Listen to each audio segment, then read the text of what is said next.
You'll be getting them from Micah in the near future. So, Leah, welcome and thank you. Well, thank you all for having me. Again, this is my first time, so I'm pleased to be here. It's nice to meet all of y'all, see your faces, parts of them anyway. I'm just now we're kind of, ODWC is, we're kind of getting back in the ropes of having get-togethers as well. So we're all in this together. So yeah, to start off, again, my name is Leah Lowe. I'm the Southeast Private Lands biologist for Oklahoma for ODWC. I'm actually one of 5. We have here on the map, you can see our Northwest biologist is Brett Cooper. Southwest is Lauren, used to be Ald. She is recently, congratulations, married, Lauren Johnson. Central is Kyle Johnson. Northeast. You married to? No, actually, no. Oddly enough, no. Northeast is Rosalie Walker. We're actually fixing to say goodbye to Rosalie. She is resigning, sadly. And then me in the Southeast. So you can just kind of check out exactly the counties that we cover. Now these are kind of, it looks like a hard boundary, but we work with each other. So I might go a little bit into other people's regions that are really close to mine. And our supervisor is Josh Richardson, who oversees all of us. So maybe when you think of ODWC, everybody's familiar with the State Wildlife Department? Yes, mildly. Maybe when you think of the Wildlife Department, you think of a game warden. Is that probably likely? But we have several different divisions, fisheries.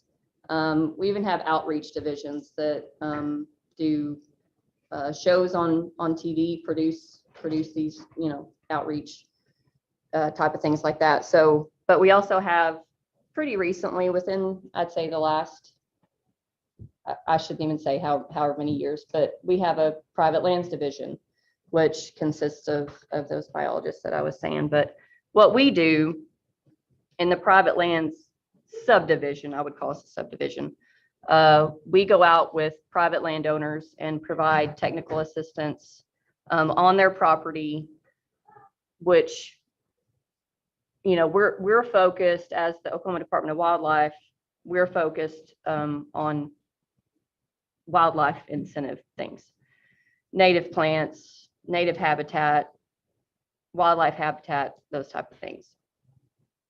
We also provide outreach, things like this.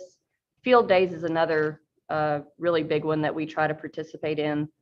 And, at least show our faces, let landowners know that are attending those field days that we are a resource for them. We can be in the future anyway. We liaison with PBAs. If you're not familiar with PBAs, those are prescribed burn associations. They are gatherings of landowners in a certain area that come together and burn safely, get prescribed burning done. And other types of committees. The list goes on and on. Private land youth hunts is another one that that we help private landowners with. We also develop projects using best management practices. This is a very general statement, but when we go out with landowners on their property, it usually ends in some type of, you need to do this in order to achieve what you're wanting to achieve. So that could be cedar removal, trying to increase water quality quantity by just removing cedar, or improving the structure of the habitat, timber thinning or clear cuts. You can go down this list. Fire breaks, native range restorations, tree plantings. There's several different things that we focus on, including treating or controlling, eradicating non-native and invasive plants. That can actually, when I say invasive, that can actually be a native plant as well, just so we're all clear on that. It doesn't necessarily have to be a non-native. Privet is a big one that I deal with in my region. Bermuda grass, Johnson grass, eastern red cedar, and Sericea lespedeza. Ew. What is that? What's the common name for that last one? That's the only thing I've ever heard it called. Oh, really? Yeah, I don't know that it, I mean, we have native lespedezas in Oklahoma. Okay. Sericea lespedeza is the non-native. Is it a grass? Is it a shrub? It's it's like a forb. Okay. It's a non-woody, non-grass. I don't know. Okay. Not really sure what to call it at the moment. Yeah, it's awful. If you told me it was sumac, I'd know exactly what you. No, no, I will actually show you a picture of Sericea lespedeza after this. And then, you know, it kind of all comes together as far as talking to landowners on their property. It all comes together sometimes to find funding resources for those landowners to achieve those projects that we plan. So one of the funding resources, an example anyway, I'll just tout our own program that we have, ODWC's program called the Wildlife Habitat Improvement Program, WIP for short. We do this program in conjunction with the United States Fish and Wildlife Service Partners Program. I'm sure if y'all are familiar with, I think y'all had Doug Schuling here. So he talked about that, but we work with them in order to put WIP on the ground, to get it funded, to get the projects kind of in front of the committee. We all work together to get that done. Just a couple of things about the program. It's statewide eligibility on private property. So every county, it's available in every county throughout Oklahoma. It's on a first come, first served basis. We actually have limited funding, which really every program does. But the way we deal with it is in order that you apply for the program, that's how we look at them. Number one is, number one application, is it a good program or is it a good project? Yes, no. And, it's just, we go down the list like that. It is with the funding restrictions that we have, it kind of works out to where we do a $4,500 cap per year per project. So I can go off in the weeds on that, but anyway, I'll just say it. Each year you can only receive a $4,500 reimbursement for your project. So we try to keep them as small projects. Of course, you want to be able to get it done within the year. And that's how it works. It's a 1-year contract. You can apply every single year. No promises that you're going to get approved or denied, but that you're able to apply every year. And just real quickly, the rundown of how that works, just a flow chart, if you will, is you would apply. Then the biologist, the private lands biologist in your region would come out with you and do a site visit, develop a plan. That plan would be then submitted to the committee and either approved or denied. You complete your project, and we would come out and check it and make sure you did it properly within, as planned.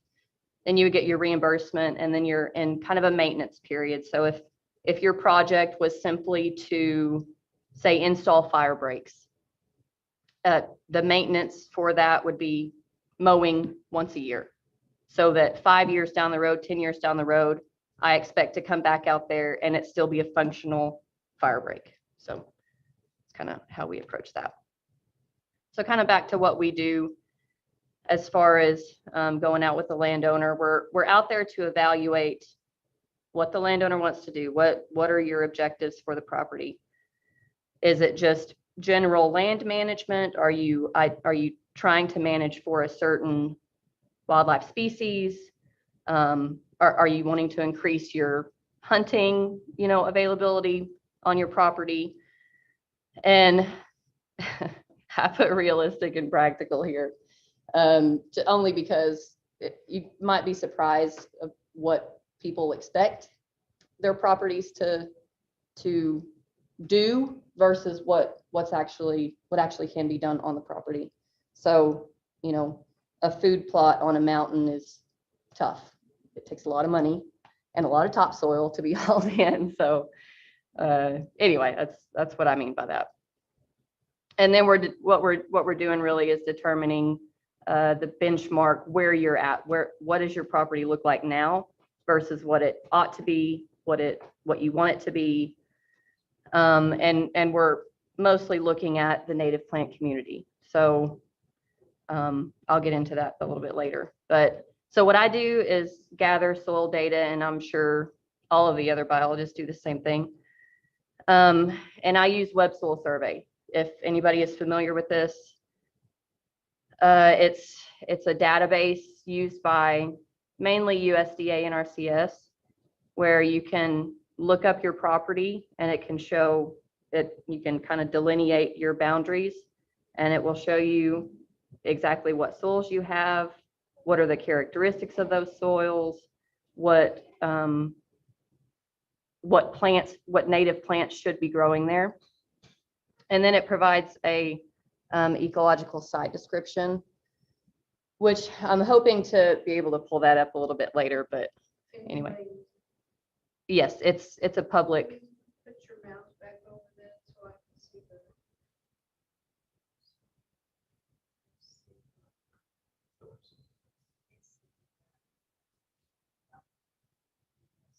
I'm actually going to try to click on this. This is a link, so we'll see. So yeah, just real quickly, if you go to this, and this is again, this is recorded. So if you want to come back and look at what this address was, yeah, or you can just Google. That's how I looked it up. That's how I look it up every time, is web soil survey. So, and just, it brings you to this. I'm not going to lie and say that it's user friendly. It's a little bit tough. And I would actually encourage you to go to your NRCS office and have somebody help you kind of walk you through this. But once you learn it, it's really valuable data. You can, find your exact property and find out lots of excellent information. So yeah, to kind of a little bit more of what our focus is anyway, when we're out there, we're looking specifically at native plant communities. And that is, first of all, are they there, presence or absence? Do you have native plants? Are we talking about a cropland that we're walking onto? And then the abundance and vigor of those native plants. How are they doing? Is it just one little blue stem that's hanging out here looking really sad, needing some water? The diversity of your native plants. Do you just mainly have grass? Do you have a good marriage of forbs, grasses, brush, scattering of trees, that type of thing? And then structure and arrangement is probably the maybe not the biggest one, but we run into that a lot just because the majority of Oklahoma is just so overgrown in woody species, from west to east. Even piney woods, forests are just, we're overgrown. We need to burn and we need to thin and manage a little bit better overall. And then which practices should we use to improve the native plant community? That goes back to, is it cedar removal? Is it timber thinning? Is it prescribed fire? What are we doing? So I'm going to go through a couple of projects that ODWC biologists have done with landowners in Oklahoma. I've actually specifically worked on these, not including this first one. So this native range restoration project is in Pontotoc County near Gar Corner. I know, the metropolitan area of Gar Corner. 10 acres there. It's pretty small, but the objective here was to restore the native plant community, increase diversity, and provide wildlife habitat. So this is actually surrounded by some farmed land, some low-lying areas that's been, I'm sure, peanuts in the past, and they're farming it now, actually. So this 10-acre section of the property, of the bigger property, was mostly old world bluestem, Johnson grass, and Bermuda. So all tough things to take care of, and almost zero value to wildlife. So this brings us back to the ESD, the Web Soil Survey production. So using that, you can, again, produce these maps. This, I guess you can see that. So this little polygon right here is the 10-acre field that we were treating in this project. And you can see where this actually says VRD. So we go down here to our table that's so awesomely provided. VRD is I'd say that's the most occurring soil, wouldn't you? So VRD says it's a clay upland. So what the heck is a clay upland? And what should a clay upland look like if it shouldn't look like old world bluestem and Johnson grass that it's been converted to? So it's at this stage, converted land use. We want to get back to here, grassland. Tall grasses dominated by multiple forbs. That's what we want to do. And down here, it tells you, this is where we get into what can help you determine a mix that you want to put on your property. If you're doing an actual conversion like we did on this one, this tells you that on this, the VRD, the clay upland, what thrives is big bluestem, Indian grass, switchgrass, little bluestem, the big four, Texas cupgrass, cytosgrama, drop seeds. That gives you a list right there for you to put your mixes together. So again, that Web Soil Survey is handy, especially for things like this. And each of those have these links that you can go to. Lummy Bottomland, I won't go to that, but anyway, just so you can see that. And again, you can produce these on your own properties. This is not a project that I specifically worked on. This was started in 2016, so it was before my time. But this is the closest thing I can get to a before picture. This is pretty much all of that you see is old world bluestem. But you can actually see the tracks through so they had just planted it. This was right after they had planted it. But that's kind of, that's what it looked like. Not a whole lot of diversity. So they planted it with live old world bluestem still in the ground? Yes, it had been burned and herbicided 3 times. That's what we're going to get into right now. So the plan was approved through WIP. They did herbicide the entire area. Oh, the plan was to herbicide the entire area and replant to native mix. When they actually started the seedbed prep, it was in the spring of 2016, where they did basically just a turn it black fire to clean up and to expose, to kind of reinvigorate everything to start growing cleanly without any of the residue. Follow that up with 3 glyphosate applications. We call it nuking the the field. Did that 3 different times, and then in March of the following year, they planted the mix.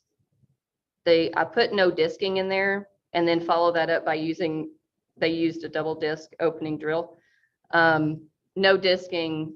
Sometimes they'll, if you're doing, when you're doing seed bed prep, you can, instead of like burning, you can disc to disturb that soil to kind of get something like Bermuda grass to start growing again, so that you can then come back in and spray it.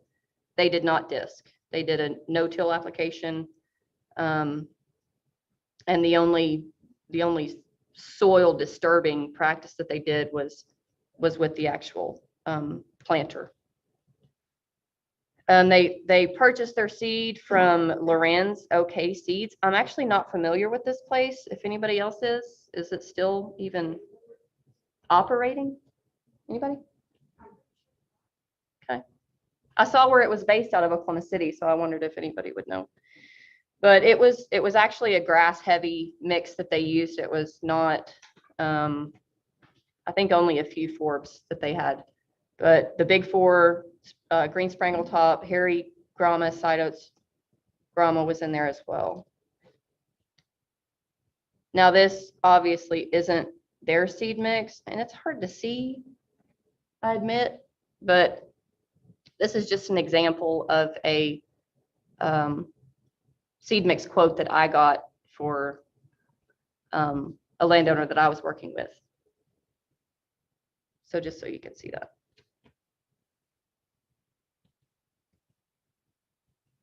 A couple of pictures of the kind of the during planting process. This was his double disc drill right here. It's hard to see, but there's right here, there's some of those native seeds that are laying on top of the ground up there. And here you can just see the where they had planted up. This was a few weeks after they had planted. So follow up and maintenance on that project. When I had gone out there, this is 6 years prior to the beginning of the project, 5 years prior to planting. Switchgrass was dominating, which is not shocking. I imagine the switchgrass was pretty heavy in that mix, although I did not get to see that original mix, the breakdown of it. They did have some volunteer forbs coming back in, which was great. It was pretty good diversity, actually, and you can see some pictures in a minute, but some ragweed, goldenrod, boneset, bee balm, black-eyed Susans, of course, a few liatris I ran across, curly cup gumweed, and Illinois bundleflower. I always love seeing that. He did have to broadcast outrider to treat reoccurring Johnson grass, and he's still got to do that again. Thank goodness outrider is pretty Johnson grass specific, so he can just broadcast it. He doesn't have to do any kind of selective spraying on that. Old World Blue Stem is still there. Old World Blue Stem seems to be the bane of everyone's existence, if nobody's figured that one out yet, but it's tough. It is a tough one to kill. It's not native. Right. It's not our blue stem. No. Okay. And it creates monocultures. It will, it's all over the side of the road. You just didn't know what it was. Okay. I promise. There is actually some encouraging information, or some encouraging research being done by OSU Extension right now on the effects of growing season fire on Old World Blue Stem, which I hope that continues to be the case, where we can use growing season fire to control Old World Blue Stem. I won't say eradicate it, because that would that's going a little too far for me, but at least control it. And then a maintenance, something that they're going to have to do forever, because I don't know what grazing is going to look like. Grazing might be kind of light here and there, not really planned. So in order to maintain that field, they're gonna have to plan to burn, which they do plan to burn at least this dormant season coming up in January, hopefully. So this is a shot of it. And when I was out there in June of this year, you can see some ragweed. Some of the grass is coming up. There is a little bit of Johnson grass in there. But there is quite a bit of native if you get down and look at everything. Black-eyed Susans. It looked really good at this point. I was pleased. And this is 5 years post planting. So, I mean, at that point, any kind of conversion back to native, that's when it's really hitting its sweet spot. I mean, 3 to 5 years is really when you're starting to get going good with these conversions. Some more pictures of that June timeline for that project. And the bottom right picture, I mean, obviously you can see those bunch grasses coming in pretty good. So it actually looks like a good project. There is, again, there is some overall blue stem in the lower down that you can tell, but what can you do, right? This was the same area in November of this year. So like maybe, like a couple, maybe last week, I think is when I went out there. And you can see the Indian grass right here. Switchgrass is back here. Still some ragweeds and some other forbs. Couple of close-ups. This is Indian grass, switchgrass. It's hard to tell, but this is big blue stem. And there's my Illinois bundleflower. I think that picture focused on everything except the Illinois bundleflower, but. And then he is getting, I wanted to add this because he didn't have cedars in there before.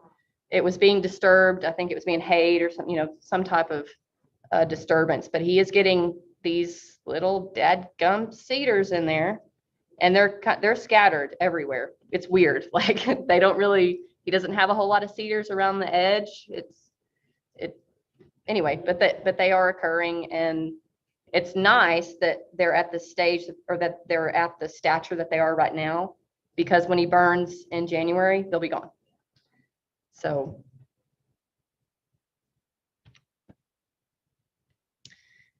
this is another project. Did anybody have any questions on that project? I'll just kind of take it as it goes. I just looked at Lauren's OK seeds and they're in Okene. Oh, okay. All right. And they're still functioning? They are. Very good. Will you do 5-acre projects? I mean, that was just 10 acres. It Yeah. seems Oh, kind yeah. of small, but okay. Yeah, a 5-acre project, I would call that more of like a pollinator project. Okay. So where, you can probably, But there are native grasses and everything. yeah, I mean, those highly diverse mixes, like the ones like the example that I showed you, that's a really expensive mix. So those type of highly diverse mixes are actually better done on smaller, even like half-acre projects. I mean, it's just to get that really good diversity right there, and those seeds, of course, will spread naturally and start to move outward. But yeah. Now, I will say, not every program will fund a 5-acre project. WIP will. Okay. So it would just kind of have to be a conversation between who you're working with to see if that would work. So this is a different project that we did. Managing native plants in a different way, also important. This isn't, your classic conversion, but this is just kind of maintaining native plants that are already occurring. So this was about a 700-acre portion of a 6,000-acre property of native upland pasture near Pontotoc, Oklahoma, and Pontotoc County. The whole area it's beautiful. It's actually, I wish y'all could go out there. It's a beautiful property dominated by native grasses. They graze it rotationally, and a few of their pastures are dominated by those native grasses. I think because of the grazing pressure that they have during certain times of year, every single year. So like this pasture is always hit in January. This pasture is always hit in, July, August. So actually the point of this project was to open up more grazing area for them to kind of change it up a little bit. So it wasn't just, year after year after year doing the same thing. So this particular pasture had been undisturbed. I don't think they'd even been on that pasture in 8 years. There was no burning, no grazing, nothing. So it was, again, it needed some love. They had encroaching cedars, oaks, elms, privet in the edge. That was the only pasture that had privet. And I think it was just because it had been left alone for so long. No disturbance at all. And then, of course, the unmanaged greenbrier was out of control, up in the trees, coming out in the open areas. And even in the open areas, their herbaceous plant vigor was sad. I mean, it was after 8 years worth of no disturbance, you would think it would just be, the grass would be up to here.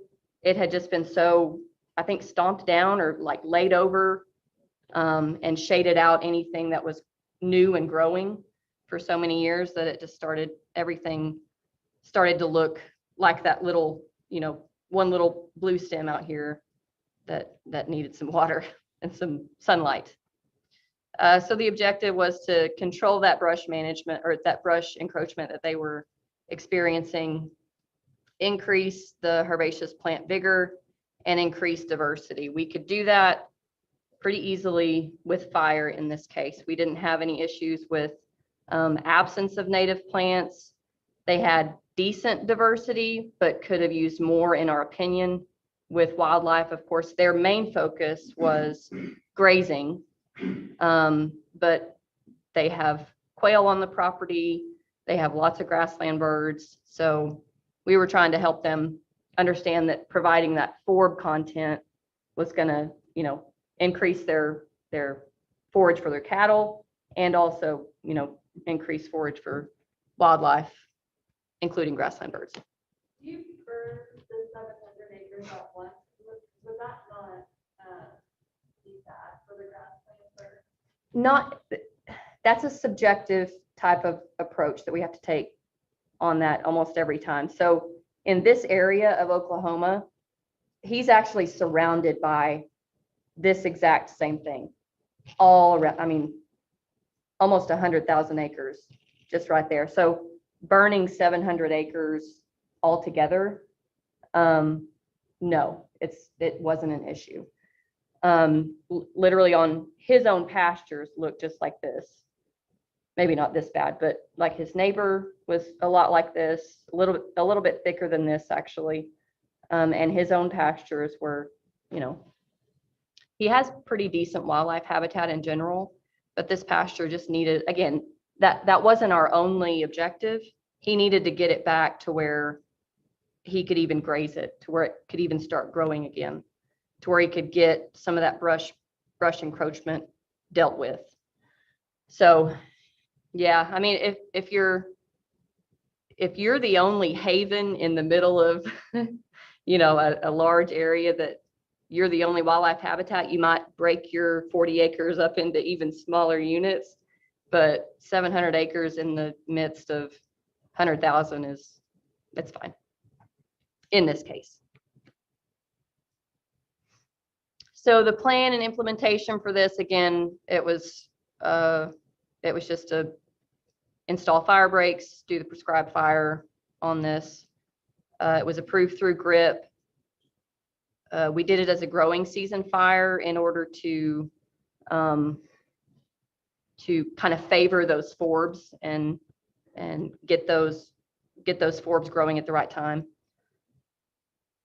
Kind of release them, open up the ground and release those forbs to start growing in the summertime. He installed fire breaks, or he was going to need to install fire breaks, and following the fire, once everything started growing again, reintroduce grazing.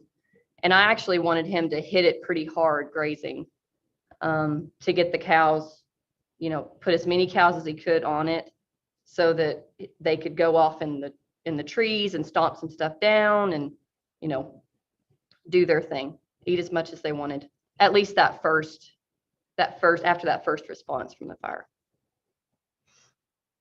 So when we're planning something, when we're planning a project like this, we do a burn plan. This is just an example burn plan. No information, no personal information on here. But has anybody ever done a burn plan on their properties before? Anybody? Okay. Yeah, these are vital to do a safe burn, I would say. Any fire is kind of scary, especially to a newcomer if you've never done it before.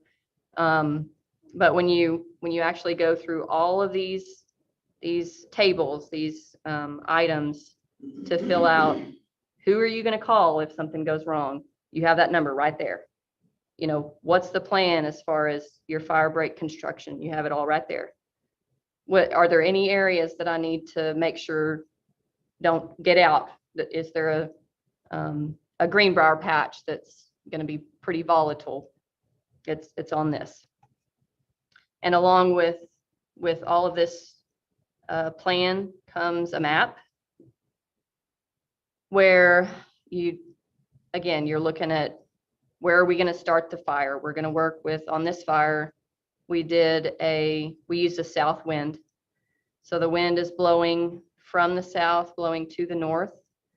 So we started our fire on this fire break here, and then started burning along this flank to the south, and eventually along this, setting the head fire down here on the south end. We had another crew coming over here to light this flank. And it essentially burned into the river right here. This is a river right here. And during the growing season, these forested areas, it essentially goes out right when it hits that leaf litter, because it's so wet. The grass can dry out, but the leaves can't. So that's just an example of what would be included in a burn plan. Here's a smoke projection model that we had with that one, with that plan. Again, this is just another tool that you can use to kind of help you see when you're doing a burn plan, where is my smoke going to go? If I do have that south wind, which landowners around me do I need to notify that, if you have asthma, if we're going to have any issues with smoke, I'm just letting you know, I'm going to be burning next week. This is my heads up to you. I'm being a good neighbor. So I just included this. This is a model that y'all can use.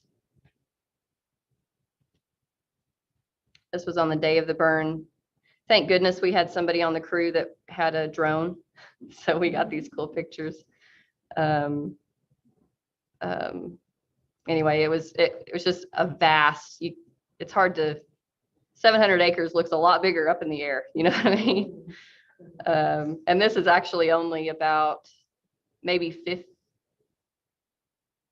I don't know, maybe that's 100 acres of the 700 altogether. Did you do it all in one day? Yeah, all within about 4 hours. Wow. This is a big fire. Yeah, it was cool. Oh, well, can I go back? How do I go back? I did just want to show the fire breaks right here that you can see, and how bare ground fire breaks, we had no worries at all as far as if the fire was going to get out on that day. The wind was blowing, south was down here, the wind's blowing northward. So we had as far as that head fire went. We just lit it and went. No worries at all with that bare ground fire break. It makes life a lot easier. You do that with a disc or do you? Yeah, he actually did. This is a really rocky area. He had to do it with a dozer. He just scraped it down, just basically scraped the grass off. Mowing, you don't think is adequate? Oh yeah, it would be. He just didn't do that. He can't mow because it's the surface rock is so bad. He doesn't even own a mower or a disc, so he has to, have somebody come in and scrape. Or we've black lined on this property as a fire break before, where you come in and just burn a line, and now that's your fire break. That takes a lot of time, but it can be done. It just depends. Each property is different. So this was post burnt. Well, so we did the fire on July 14th. By September 22nd, this was at least the herbaceous grass response. You can see this was all top killed. This one survived, it looked like. But this brush was taken care of. It will resprout from way down here at the ground, but these are dead carcasses standing right here. Again, right here, this is dead. Back in here, this little brushy area, that's all dead. That'll have to resprout. And what it'll do is what this greenbrier did. This is dead, top killed by the fire, but it'll resprout, and you can see the leaves coming up. The sprout is down here somewhere.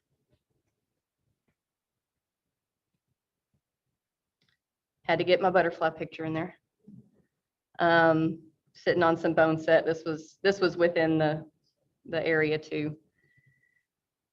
Yeah, and this is just one more picture of the response. Last one. This is any questions on that one real quick? We'll take questions at the end anyway. So this one, again, real quick, I love this. This is a really short project. I don't have a whole lot of information on it, but I like talking about this one. This is a timber thinning project where this guy had beautiful mature oak forest. He's in Carter County, just right outside of Ardmore, and got about 620 acres, I think, altogether. And we decided, again, he's got this amazing oak forest. We decided to go in on 13 acres and open it up a little bit, since he had all of the forest was exactly the same. It was all pretty and all the same size oaks, but he needed to open up some areas, create some savanna areas where it would be appropriate. Because he was trying to increase the availability of herbaceous forbs in the understory within the trees. So he had those beautiful large oaks, but it was all leaf litter, and nothing was growing in the understory for any type of wildlife, any deer. The deer and turkey were having to pack a lunch walking through the forest. So anyway, so the objective on this one was to reduce the canopy to increase sunlight exposure and herbaceous plant response, to improve foraging opportunities for deer and turkey, and then diversify the forest areas. So this is kind of, well, this is almost exactly what the area that we treated anyway looked like. So this was another one approved through GRIP. He wanted to go in and do, using his own dozer, to do some mechanical thinning to reduce that canopy that we were trying to do, and then follow it up with a triclopyr solution application, so that we weren't getting too many resprouts, so that he wasn't having to, keep going in and keep going in. He stacked and burned the brush piles, maintained with prescribed fire, and he completed all this just early last year, I guess. So these are some pictures that he texted me. You kind of remember back to the leaf litter forest floor that he was working with earlier. Now he's got this herbaceous plant response and some turkeys. So this was in July, and he texted me again just not a couple of days ago and said, I've never had fall turkeys on my property ever. So, and he said they're in that thinned area. So again, you know, just using what ought to be there. These were all native trees, right? I mean, they're all oaks, but we just needed to get some diversity in there using what we already had. So again, not a conversion, not that classic, you know, turning it beautiful into a grassland of highly diverse mix, but this is just kind of working off of what you got with the native plants that are occurring. So anyway, that's it. I'm done. That wasn't too long, was it? Oh man, it was. So can I take any questions? Absolutely. Anybody? Can we go back to any slides? Wanted to investigate this further in Oklahoma County. I believe yours would be Kyle Johnson, if I'm not mistaken.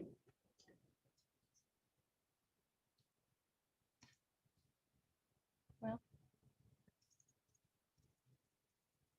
I'll just go back to that. This map is actually not on there, but you can, I mean, you can request to talk to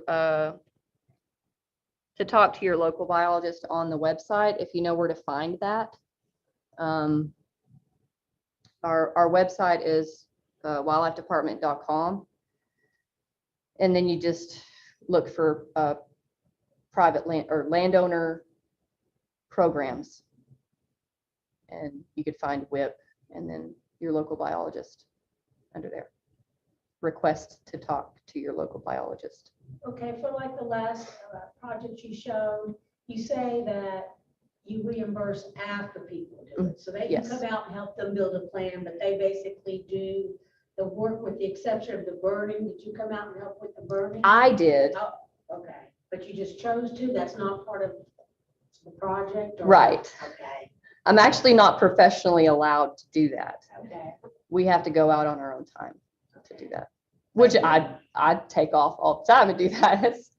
That's my therapy. Like the burn project that you had, did you help him develop it and then he had to find the people to do the burning? or- Yes, so I wrote the burn plan for him. We actually did it together. I mean, I wrote a draft of it, sent it to him, said, read over this, every word. And he reads over it, signs off, says, it looks great. I can do everything that you've said. And we'll get started. So at that point, it's his burn plan. It's Okay. always his burn plan. Yeah. I'm just helping him develop it and making sure. Ghostwriter on Well, it. sure. Yeah. I mean, that's why I'm there. Again, fire's kind of scary. And you're not, if you're not versed in it, well versed in it, there's some things that you don't really think about, like during fire break construction.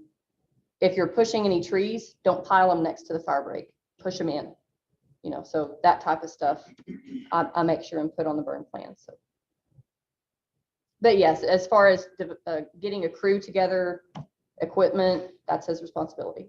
But do you Or tell hers. him, people that do it? Okay. And again, is that just you or would Kyle do it? You give him? Well, that's actually where prescribed burn associations come in. Okay. That's where they can kind of Always start do that. filling in that gap. Anybody can join. If you've got a prescribed burn association that's active near you, you can join, become a member. And actually what's best to do is to go out on, get on the notification list and go out on burns with them, get some experience, even if you're just observing for the first 3 fires, but it helps you kind of understand fire behavior and see what happens. I mean, when I said we did that 700 acres within 4 hours, literally all we're doing is just walking around the fire break and lighting. I don't care what goes on in the middle of that unit. As long as it's not getting out around the edge, I'm good. it's doing what I want it to do. So it's really not rocket science as far as It's got It- some scary. it's just, it takes a lot of planning, and that's really what makes it safe. Any other questions? We had a question from a live stream. David asks, well, first of all, he says, thank you for the great presentation. Regarding WIP, could this be done for the development of wetlands on 3 to 4 acres of suburban area? In addition, I'd like for the remainder of the property, 10 acres total, to be implement and restore native grasses and wildlife to native home. So I guess Yes, wetland construction is a practice that is included on WIP, with the WIP program. Again, there is that cap, so even a 3 to 4 acre wetland, that any kind of wetland construction, we actually work with NRCS to develop those plans. So I would be, if I went out there on that property with that landowner, I would take a NRCS engineer with me, so that we could kind of go over it together and all be in agreement. But yeah, wetland construction is a practice that's covered through WIP. A number of new housing additions are going in places that haven't been developed before, and the reason they weren't developed before is because the land is rather uneven in Oklahoma. Everybody likes flat land, they don't have to deal with the water. So we're getting a lot of affordable housing in areas that have these land differences. And so our neighborhood, this is suburban neighborhood in the city, has a pond, retention pond. So a 2 acre retention pond and then a little bitty detention pond. And we don't know what to do with an HOA or a neighborhood contact you for help and how to handle those ponds, because our little detention pond doesn't drain. And your other one is very difficult to maintain because the sides are so big. Mhm. So we have problems. Is that something, is that too small of a? I wouldn't say, no, that's not the concern. I would say as far as expertise goes, I would more likely send that to something like an engineer with NRCS that could come out and evaluate what the issue is. If that's, would that be considered private property? I assume it would. So yeah, I would have some type of engineer come out and look at the structural issues, if that's what you're talking about is the issue. And even if it's like, if we can help with erosion or something like that by planting some kind of native plant that's not there. I'm sure there's a lot of introduced Bermuda maybe that's occurring around there, but Johnson and he would get in contact. sure. Oh yeah. Okay.